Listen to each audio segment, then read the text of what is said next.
I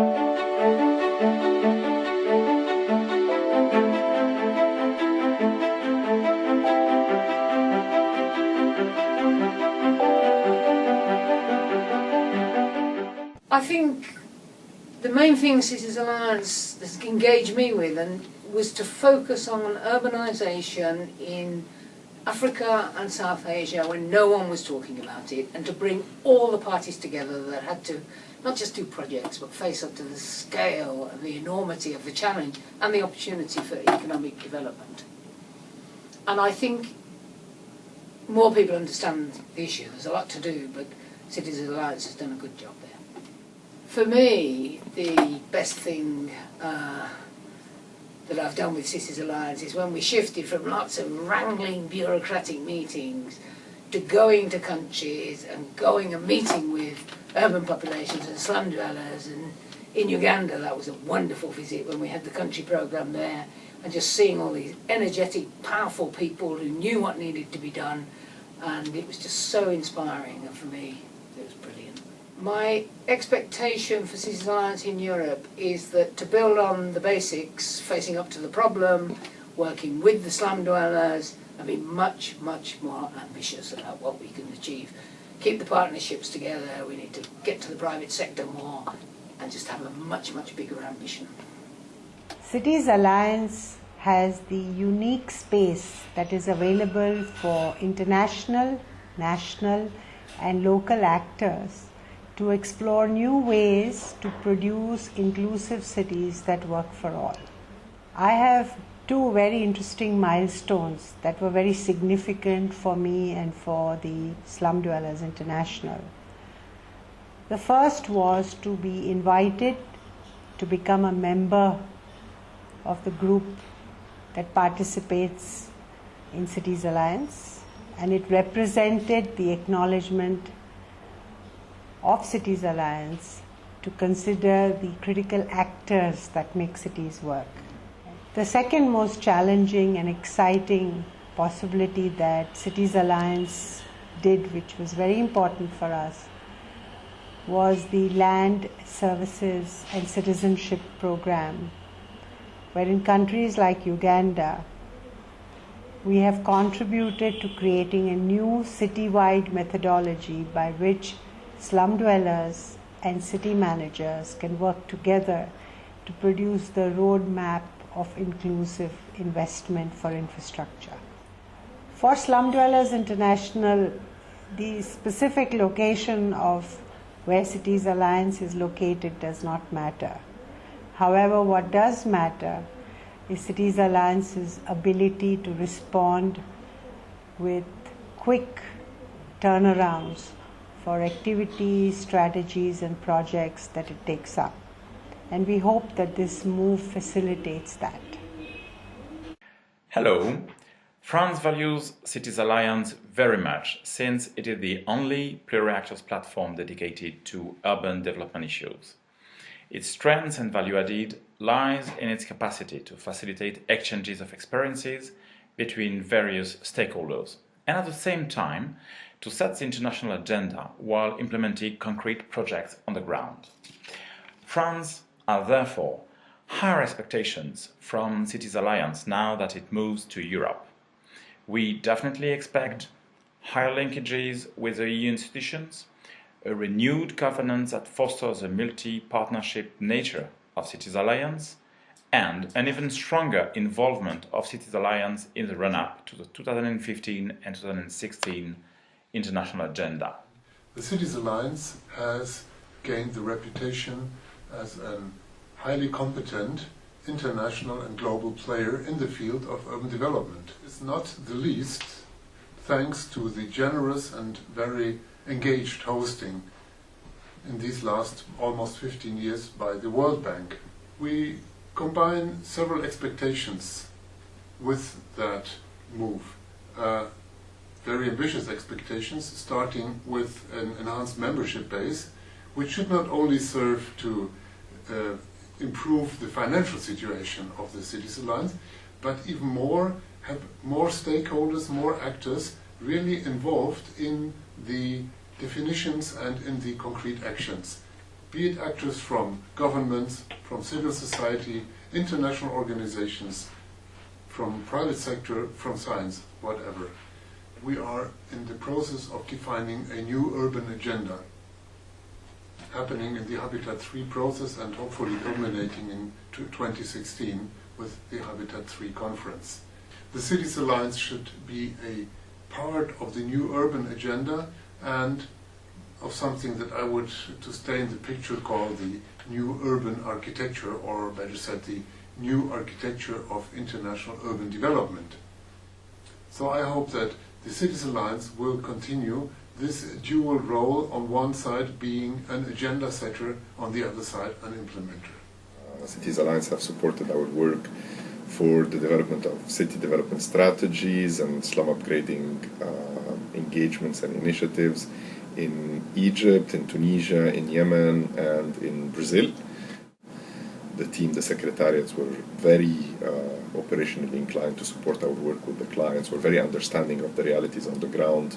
Cites Alliance have enabled us in those interventions that I was linked with, enabled us to open new territories and new engagement with many of our clients at national and subnational level, nationally preparing.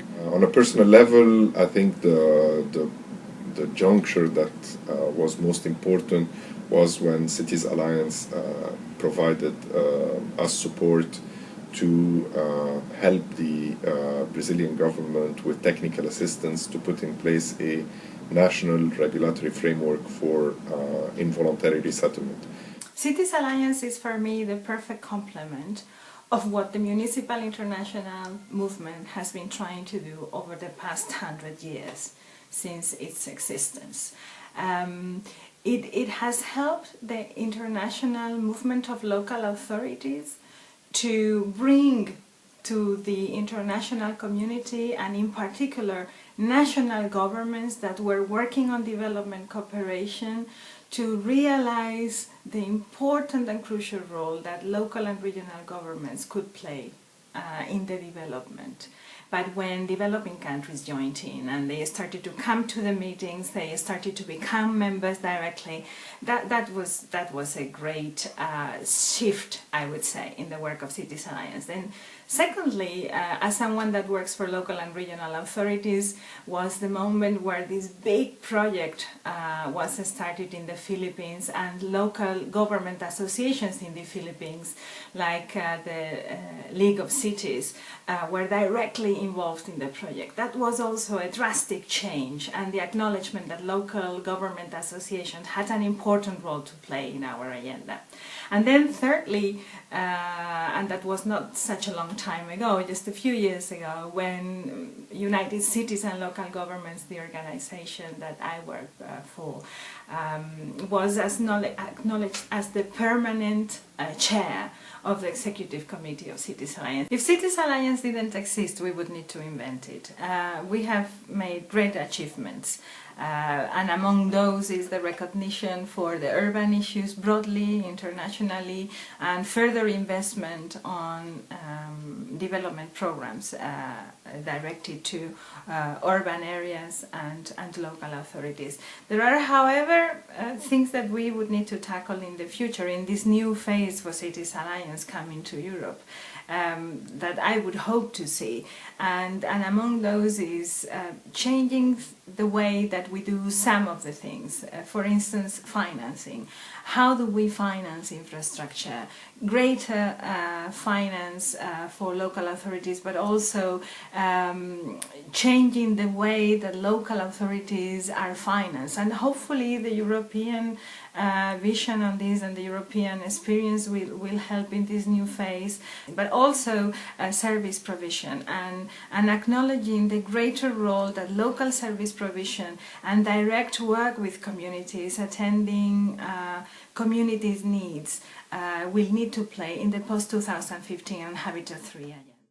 The International Housing Coalition is very unhappy the Cites Alliance is moving to Brussels.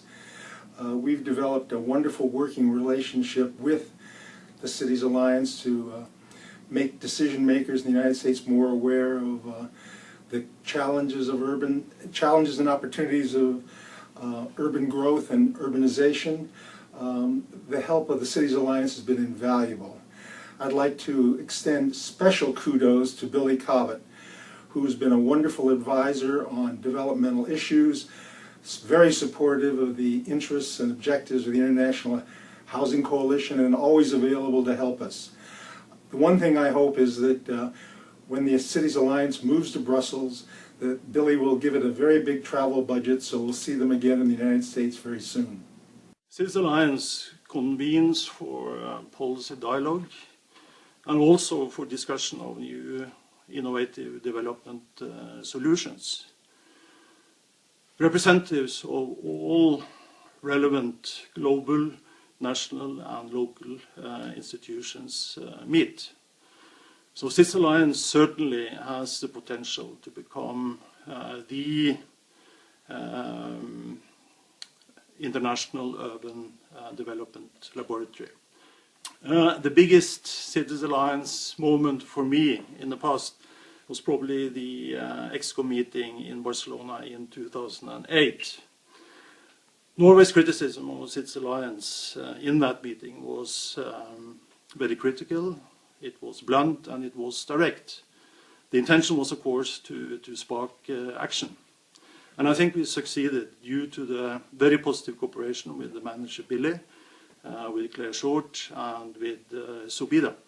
My opinion is that secretariats of the type of organization like Cities Alliance should move every 10 years. And time is due now. I feel that Europe represents a different development tradition from Washington. It mixes, in a way, the welfare tradition with the market tradition. So in Western Europe, Cities Alliance will meet a new type of intellectual challenge. It will meet a new type of development and financial partners. But it's very important that we keep up the positive cooperation with the World Bank. So this is not going to be a slash and burn exercise. Cities Alliance was very distinctive because it worked on cities and citizens of cities when no one was doing so. My best moment in Cities Alliance is, many moments actually. I have been working very many years in urban projects, and I thought I had seen and walked every slum in the world. But yet I was not prepared to the exchanges, the passion and the exhilaration of the visits to neighborhoods that we made with the Policy Advisory Board in many countries, such as South Africa, for example. I mean, being with Akin Mabogunje, Sheila Patel, Claire Short, Paulo Teixeira, the wealth of exchange, the energy and the focus they kept on the board and the discussion in Cities Alliance was just unimaginable. And Cities Alliance is pretty unique because it brings varied partners to its governance. It brings official development partners, it has community leaders, it involves NGO innovators, it has cutting-edge research leaders, slum dwellers representative, intellectuals, they all come here. And that is very unique, and Europe will be good to Cities Alliance. I think because of its history, its geography, its politics, the challenge of keeping cities competitive, inclusive, sustainable is a big subject in Europe. Go Cities Alliance. My most exciting moment with the Cities Alliance was when Brazil joined the Cities Alliance in 2003. Brazil was the first developing country to join the Cities Alliance, and this was an expression, it was a gesture by the government of Brazil that expressed its willingness and its interest in adopting pro-poor housing and urban development policies.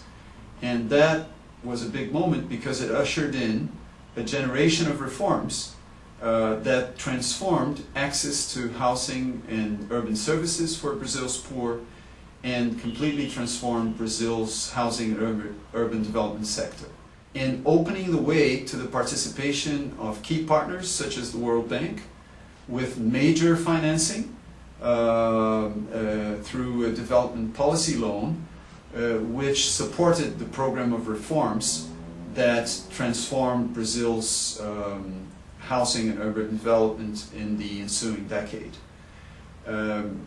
This is, I think, what the Cites Alliance should continue to do now that it's going to be based in Europe, providing reliable, trusted advice to governments on how to transform policy in the direction of pro-poor housing and urban development, and catalyzing the efforts of its partners and the financing of its partners towards these goals. The Cites Alliance needs to keep its eyes on the ball, its sharp focus on the urban poor, which has always been its hallmark, and the introduction of country programs is a great innovation. And above all, Cites Alliance needs to continue to be bold, because with ambitious goals and focus on countries, real transformation can happen, as the case of Brazil has shown.